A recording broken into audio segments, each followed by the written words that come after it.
He has hit and a member of the College Football Hall of Fame, football analyst and commentator Mark May, now on Fox Sports 910. Anything else we want to add to this? Is open? What doesn't he do? He does everything. That's ridiculous. Got to give him the love. Who did that? Who did that? I think we left That's out like the longest rejoin or intro for any guest we have. I'm guessing you wrote it, Rock. And deservedly so, Rock. Mark May joining us on the Right to the Guest Sign. What's up there, Mayday?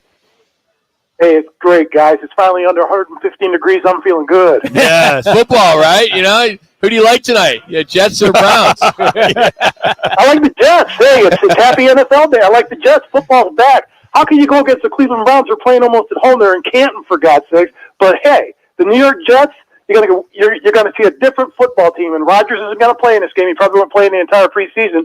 But I'm looking at Zach Wilson. I think he might show us a little something now that he's been under a quarterback next to him that's got some skills under his belt and it's won a world championship.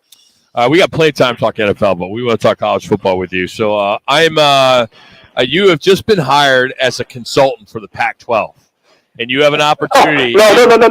He doesn't want the job. Pays $1 million a year. You'll take it. Come on. And you need to be at this Arizona Board of Regents meeting tonight, and you need to kind of speak on behalf of the Pac-12. What would you tell them? Good luck and goodbye. Yeah. Because there's no way they're going to be able to keep them. If you have any brains at all, if you're at Arizona State or at Arizona, and you have the opportunity to go to a conference, the Big 12, that has a television contract that's already set up, that you know exactly what the future is going to bring, at least over the next dozen years or so, you take that opportunity. Why would you sit around and wait for the Pac-12, which is really the Pac-9, soon to be the Pac-7 or the Pac-5, whatever's going to happen in the next couple of months? They don't have a television contract. And, guys, I take this back to a couple of years ago. We talked on the air about Larry Scott, the former commissioner. When these contracts were being negotiated in the Big Ten and the SEC, I said, he better jump now because you're not at one of the 2 or 3 power conferences. Take this opportunity to go on their coattails and get a television contract done now. But no, you wanted to fool around and go with your own Pac-12 network, which nobody pays for, and now they're in a situation where they're going to try to go to Amazon. Do you really think subscribers are going to subscribe to the Pac-12 teams that are left? Unless you're an alumnus or your kid goes to school there, nobody's going to subscribe to that. So they're not going to make more than $20 million a year. Right now, hey, you better find a chair because when the music stops, there's not going to be any seats available. Well, Mark, that's not even guaranteed you're going to make $20 million. That deal with Apple's not even solidified. It's kind of a potential or a maybe, and I've never seen a major conference with a potential maybe. That could be another 6 months out. But my question for you is, George Kliavkoff hands tied, or was the water underneath the bridge by the time he got in there because of the aforementioned Larry Scott? I think the water is already underneath the bridge. I think he saw the situation. He probably didn't know the whole totality of it until he got there. Once he got there and he looked around and opened the books and found out what was going on, he was like, what did I get myself into? Because he was probably told that we've got a pretty good opportunity to get a television contract done. And when we talked a couple weeks ago, and the ACC got that contract from the CW, I said, there's not a lot of money left on the table. The Pac-12 better do something in a hurry because there's not a lot of money out there or networks that are available to put them on. You know, right now, if I was running the Pac-12, this is what I tell you.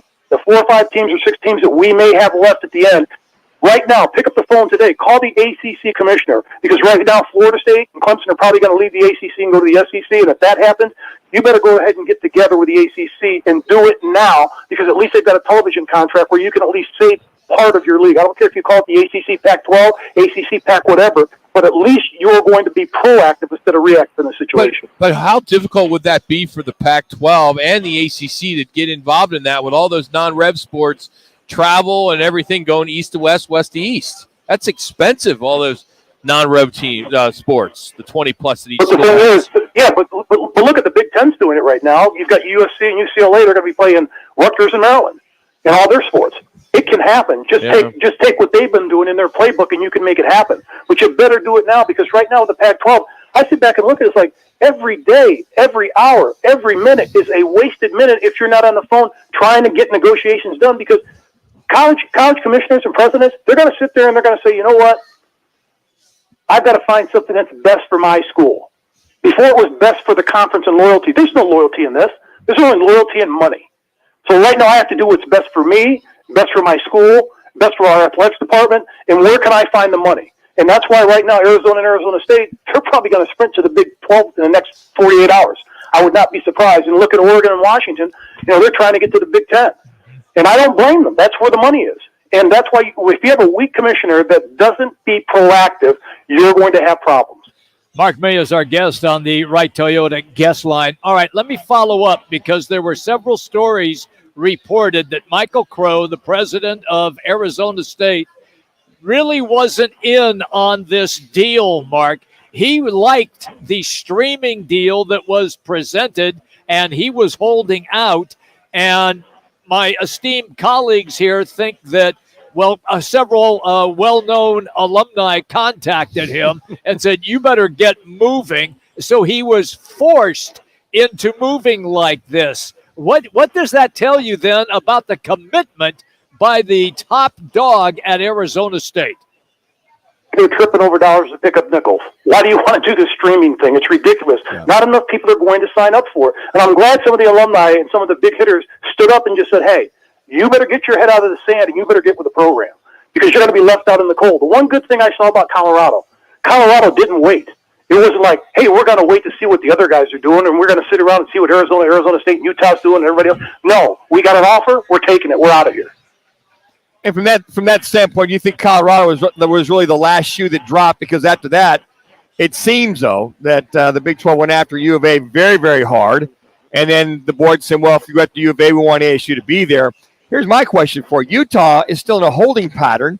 I don't know why, but the Big 12 has said, well, okay, we'll give you 48 hours or so. And if not, we'll go out to UConn and get their basketball and football. Why on earth would Utah hesitate to take this deal? Because of loyalties to the conference and where they've been in. That's the only thing that I can come up with because it just doesn't make business sense when you go back and look at it. You've got an opportunity. Take the opportunity that's in front of you. If it's not the best thing, you're not going to get SEC or Big Ten money, but you're going to get stability and you're going to get a heck of a lot more money in the Big 12 than the Pac-12. So take the decision out of everybody else's hands and say, look, plain and simple, put it on a wetboard. This is what we make if we go to the Big 12. This is what we make if we stay in the Pac-12. What's the difference, guys? About $10 million, $12 million a year? Mm-hmm. Why is this so confusing to you people? Take the money. Mark May here on Fox Sports 910, Rock Minuch, Jimmy B. Big Ten reportedly considering we heard Washington and Oregon, but now we're seeing Stanford and Cal. Can you see those two teams coming along for the ride? No, I don't think so. And this is the reason why. You'll take Washington and you'll take Oregon. The reason why they played in the playoffs the last year, they've gotten to the playoffs in at least the last 10 years with a BCS or whatever just before that with Washington. But if you look at this and break this down, you would want Oregon for sure because you've got the Nike money. And plus Oregon's got a program that can slug it out with just about anybody. You want Washington. They came off a double-digit win season last year. What do you get if you get Stanford and you get Cal? You get academics. You already have the academics institutions in the Big Ten. So what do you get if you take those two teams? They don't sell out their crowds. They're not very good on the football field in the last 5, 6, 7 years. So what do you really get from those teams? With Oregon, at least you get name recognition. In Washington, you get that same name recognition. But Stanford's been 3 minutes down the last few years on the football field. And Cal is up and down. Every once 4, 5, or 6 years, they may have a winning season, and they're back to being Cal again. So what benefits do you get if you're the Big Ten to take them? So you want to take the best teams out there. That's why they went after USC and UCLA right off the bat because they're in the LA market. So where does Oregon State, Washington State, Cal, and Stanford go? Where would you put them, Mr. Pac-12 Commissioner Mark May? I'd pick up the phone and call the ACC commissioner and see if we can make some kind of deal. Because otherwise you're going to have to basically end up with the Mountain West combined with what's left of the Pac-12 because there's nothing else out there. You're not going to get a major television contract because you don't have the goods. So those schools, they're not recognizable to most of the 2 minutes. The casual football fans, the diehard football fans, they know. But the casual football fans don't care about Washington State or Oregon State. Oregon State, they were really good last year. They've been good the last couple of years, and they're on the right track. But they don't have that big of a national following. If you compare Oregon to Oregon State, if you ask 10 people on the street that follow college football, the first thing they're going to say is, gee, I don't know about Oregon. I don't know that much about Oregon State. I got to tell you, Mark, could you be any more aggressive than what Florida State did yesterday? Their president of the campus, the head of the Board of Regents have said, we are ready, willing, and able to go. We know what the payout is.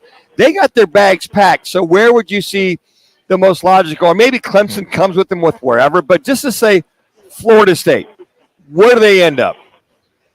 I think the SEC. I think the Big Ten may look at them, but I think they'll go to the SEC. And here's why. Just logistically, they're closer. And the SEC doesn't need them, but they kind of need the SEC. And so does Clemson. I think Clemson goes along with them. But they're looking at the dollars. They get it. They 1 minute. 1 minute. You know, you can't think in the past about college football anymore. You have to look at the future because the future's evolving. It's changing almost every day or every week. And right now, the bottom line is you've got to get that security. You've got to know that when you sign your coaches and you sign your staff and you're bringing all the other athletics that you have to pay for that you're accountable, you're going to have to find a way to get that money somewhere and somehow. And the easiest way is to go to the SEC or the Big Ten. And if for FSU, that's the smartest move they can make. Hey, guys, we're open. Give us a chance. Give us an opportunity. We're going to go. And I can see them within the next, probably before the season starts, making a move to go to another conference. So, Mark, if I was going to tell you that Steven Adams, Mel Bennett, or Juwan Blair, Mark Blunt, some former Pittsburgh basketball stars that got in the NBA that went to the University of Pittsburgh, your alumnus, would you have a problem with their name on your football building? Not really, because they got Michael Jordan. Come on, dude. That's the way I spent it. Yeah. I mean, this Tom Izzo football building, and if you saw that, Michigan State's got a new practice facility, a football building. It's named after Tom Izzo. Come on. There's something wrong with that. Does a big check come with it? Yes. Yeah. It Not from him. Came from Matt Ishbia. Yeah, the owner of the Suns. I'm good with it. How can you not be good with it? Oh, You come gotta find a way to on. make the dollars. You're my man. Hey, You're my Larry man. Fitzgerald, Mark May. I mean, there's so many good football players that come out of there, and you're going to name it after a basketball guy? Come on. You're thinking old school mental philosophy right now. You're going back to, hey, we've got the loyalty. Football just stays with football. Look at all the Michael Jordan brands on all the college jerseys right now across the country. Yep. Come on, it's not about that. It's about the dollars. Michael Jordan went to North Carolina. He didn't go to Texas or Oklahoma or Alabama. I'm not giving up on this. I know it's a tough. Hey, trust me, I had a tough hurdle to cross to finally get to this point because I was thinking the old school logic also, and I was getting really gritty about it. I was like, you know what? I can't change this. This is what it's going to be. It's crazy. The softer side of Mark May There has you go. come upon us. Hey, I'll meet you at the Tom Izzo football building. Yeah, all right. Thanks, Mark. Appreciate it as always. You got it, guys. Mark May, always bringing it here on Rock.